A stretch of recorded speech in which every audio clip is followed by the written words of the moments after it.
The moment it happened, the entire office felt different. It was one of those defining moments, the kind that sent ripples through the sterile corporate air, unsettling even the most oblivious employees.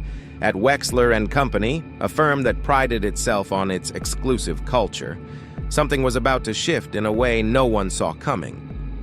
Vanessa Moore knew this day was coming. She could feel it in the way Richard Holloway, her boss, a smug, self-important relic of old money privilege, had begun treating her in recent months. The casual dismissals, the exclusion from high-level meetings she used to lead, the way he looked through her instead of at her, as if she were nothing more than background noise in his world of tailored suits and cigar lounge politics. But today was different. She had just landed a massive client the previous quarter, securing a multi-million-dollar deal that should have cemented her future at the company.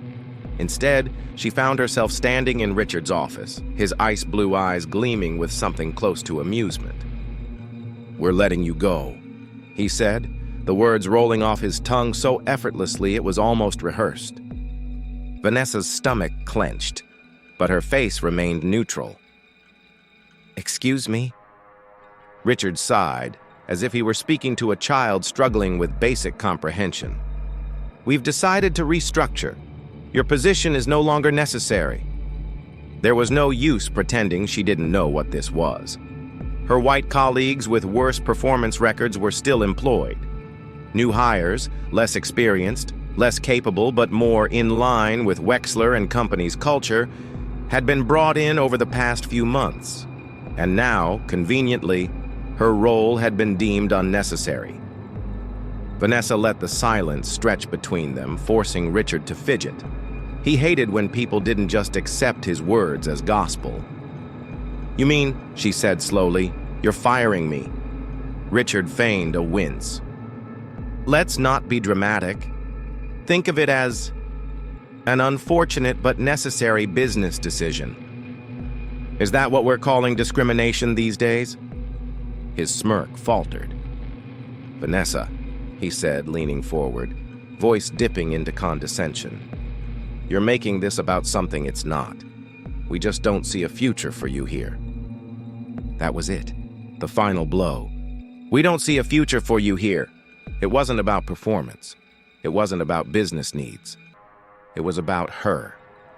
Vanessa, a black woman who had dared to rise too high in a space where people like Richard never expected, nor wanted, to see her. A lesser person would have let anger consume them. But Vanessa, she smiled. "Understood," she said, standing. "I assume my severance package will be ready?" Richard waved a dismissive hand. "HR will take care of it." Vanessa nodded, turned, and walked out without another word. She didn't need to argue, because what Richard didn't know, what no one in that office knew, was that he had just made the biggest mistake of his career. 1 week later, Richard strode into the boardroom, feeling untouchable as usual. The company's restructuring efforts were going smoothly, and without Vanessa around, things were finally getting back to normal. The other executives were already seated, murmuring about a special announcement from the chairman. Richard barely paid attention as he slid into his usual seat near the head of the table. The room fell silent as the chairman, a man with a stern face and steel-gray hair, cleared his throat. "We have a new addition to our board," he announced. "I'd like to introduce our newest senior strategic advisor." The door opened, and in walked Vanessa Moore. Richard felt the blood drain from his face. She was supposed to be gone. She was supposed to be out of his life, humiliated, forgotten. But there she was, standing tall in an elegant black blazer and silk blouse, her hair in flawless waves, her presence commanding. She belonged in that room in a way Richard never had. Vanessa's eyes met his, calm and assessing. She didn't say a word. She didn't need to. Richard turned to the chairman, his throat dry. "What is this?" The chairman looked mildly annoyed. "Didn't you get the memo? Wexler & Company has partnered with an outside advisory firm to strengthen our leadership. Ms. Moore has been brought in to oversee key strategic decisions. Richard's stomach twisted. He felt the eyes of his colleagues on him. Vanessa took her seat at the table, a seat above him. The realization hit like a hammer. She wasn't just back, she had power. 3 days later, Richard's paranoia was spiraling. Vanessa was everywhere. Meetings he used to control, she was there, sitting at the table with the board, listening. And when she spoke, people listened to her. Projects he had once led, she was reviewing them. Worse, he had started hearing whispers, rumors that a deeper audit was being conducted into company practices. Whispers that his decisions were being scrutinized. He wasn't stupid. Vanessa had influence now, and she could do more damage than he ever imagined. That's when he made a decision. He had to get rid of her. Richard waited until Vanessa was alone in the hallway, reviewing a file. He stepped in front of her, his usual arrogance cracking under the weight of his desperation. "You think you're clever, don't you?" he hissed. Vanessa barely looked up. "Good afternoon, Richard. You think you can just waltz in here and—" She shut the folder. "No, Richard. I don't think anything. I know that I belong here, and I know that you're scared." His mouth opened, but she held up a hand. "I know about the offshore accounts," she said, voice deceptively light. "The missing funds, the fake restructuring excuse. It's all being reviewed as we speak." The room seemed to shrink around Richard. "That's ridiculous." She tilted her head. "Is it?"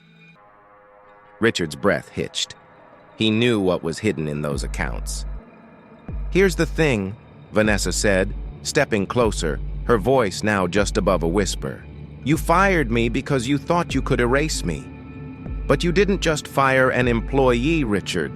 You fired someone who knows where all the bodies are buried." His face went pale. Vanessa leaned in, her final words like a dagger to his ego. "I'm not here for revenge." She smiled, slow and deliberate. "I'm here for justice." And with that, she walked away. Richard was left standing there, his world crumbling. But what he didn't know, what Vanessa hadn't told him yet, was that by the end of the week, his entire empire would come crashing down. Because the next email that landed in his inbox would change everything. Subject: urgent notice. Internal investigation launching immediately. The moment it all came crashing down, Richard Holloway knew there was no escaping it. The email had hit his inbox at 8:47 a.m., and the subject line alone made his vision blur. Urgent notice. Internal investigation launching immediately. For a long time, he just stared at the screen. His hands, usually steady, trembled as he reached for his coffee cup, but the heat didn't register. His mind was already racing. He clicked on the email. Mr. Holloway, following recent concerns raised regarding financial discrepancies, hiring practices, and unethical restructuring efforts within the company, an official internal audit has been launched. Your involvement in certain decision-making processes is currently under review. Please make yourself available for an interview with the Compliance Committee by the end of the week. Wexler and Company Internal Compliance Team. Richard's stomach twisted into knots. This wasn't just bad. This was disastrous. The audit meant someone had been digging, and he already knew who. Vanessa. His pulse pounded in his ears. She had played him. He thought he had buried her career, wiped her out of Wexler and Company like she never mattered. Instead, she had re-emerged above him, watching, waiting, pulling the strings that would now tighten around his neck. He shot up from his desk, nearly knocking over his chair. The office outside his glass walls was buzzing with quiet murmurs. People had seen the email. They knew. His assistant, Greg, avoided eye contact as he passed by. Panic clawed at his throat. He needed to act, fast. He stormed out of his office, pushing past employees who quickly turned away. Vanessa wasn't at her usual meeting spots, so he made a beeline for the boardroom. And there she was. sitting at the head of the table, poised, unbothered, flipping through documents while the other board members chatted. The same table he once dominated, the same seat he once claimed. His blood boiled. "You did this," he snarled under his breath, leaning over her. "You're trying to ruin me." Vanessa barely looked up. "Oh, Richard," she sighed, flipping another page. "You ruined yourself?" The casual dismissal sent a fresh wave of rage through him. He wasn't going down like this. "You don't know what you've done," he whispered, voice low, dangerous. "You think you're in control, but I have—" "Nothing," she interrupted, finally meeting his eyes. "You have nothing. No power, no leverage, no way out." Her voice was soft, almost amused. Richard felt something shift in the air. The other board members had gone silent. They were watching, not him, but her. And that was when it hit him. He wasn't the most powerful man in the room anymore. His hands curled into fists at his sides. "You think this ends with some stupid investigation?" he hissed. "I'll get through this, and when I do—" Vanessa leaned forward. "You won't," she said simply. And then she slid a folder across the table toward him.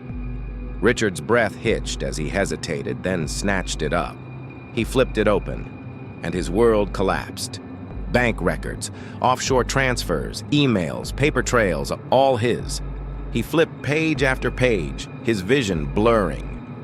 This wasn't just about restructuring. This was about the millions he had funneled into side accounts, the deals he had cut under the table, the fraud that had made him untouchable for years. His entire empire was on those pages, his secrets. Vanessa watched the color drain from his face. "We both know what happens next," she murmured. He looked up, throat tightening. "You wouldn't—" She raised a brow. "Wouldn't I?" Richard's mind raced. He needed damage control. Maybe if he— Ding! A new email notification popped up on his phone. His heart stopped. From Wexler and Company Chairman. Subject: immediate termination. His breath whooshed out of him. His hands shook as he opened it. Effective immediately, you are relieved of your duties at Wexler and Company. Your access has been revoked. We request that you vacate the premises within the hour. Any attempts to interfere with the ongoing investigation will result in legal action. It was over. His entire career. Everything he had built. Gone. He jerked his head up at Vanessa. "You set me up." His voice was hoarse. She tilted her head. "No, Richard, I just gave you the rope." The security guards entered the room. "Mr. Holloway," one of them said, "you need to come with us." A stunned silence filled the boardroom. Executives whispered. Some smirked. Others looked away, suddenly uninterested in the man they once followed blindly. Vanessa slowly stood, smoothing out her blazer. As Richard was dragged out of the boardroom, past the same employees he once belittled, past the hallways where he once ruled like a king, he heard Vanessa's voice. Calm, measured, final. "Goodbye, Richard." And then the doors closed behind him. It was done.